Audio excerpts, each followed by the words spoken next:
কলার মোচার ফুলগুলোর মাঝখানে একটা শক্ত ডাঁটা থাকে, সেটাকে ফেলে দিতে হয়। তারপর কলার মোচাটা কুচি কুচি করে কাটতে হয় এবং কাটার আগে হলুদ আর একটু তেল দিয়ে সেই জলে কলার মোচাটা দিতে হয় এবং হাতেও তেল মেখে নিতে হয়। কলার মোচাটা সিদ্ধ করে নেওয়া হয়েছে, সেটা অবশ্যই স্কিপ হয়ে গেছে। এরপর চিংড়ি মাছ ভেজে নিল, মাছ ভেজে তুলে রাখলো। আসলে মায়ের হাতের কলার মোচার স্বাদ অন্যরকম, তাই মাকে বললাম তুমি একটু রান্না করো।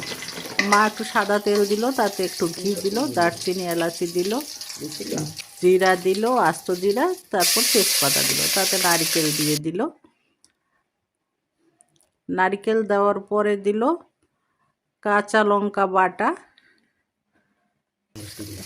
এবং কাঁচা লঙ্কা দিয়ে মশলাটাকে একটু সময় নেড়ে চেড়ে নিল। তারপর তাতে দিল হলুদের গুঁড়া, লবণ, ধনে জিরার গুঁড়া দিয়ে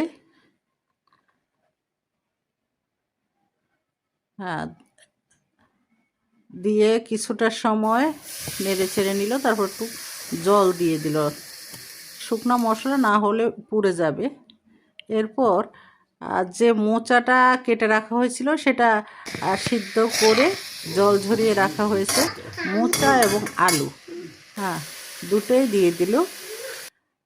দিয়ে ওই মশলার সাথে ভালোভাবে মেশাতে শুরু করলো। এরপর ভেজে রাখা চিংড়ি মাছ দিল, আদা বাটা দিল, আদা বাটা দিয়ে তারপরে আবার হালকা আঁচে নাড়তে শুরু করলো।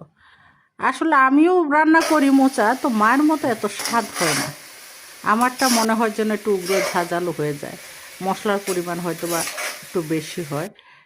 মায়ের রান্নার একটা স্নিগ্ধতা আছে, কম মশলা কম তেলে সুন্দরভাবে রান্না হয়।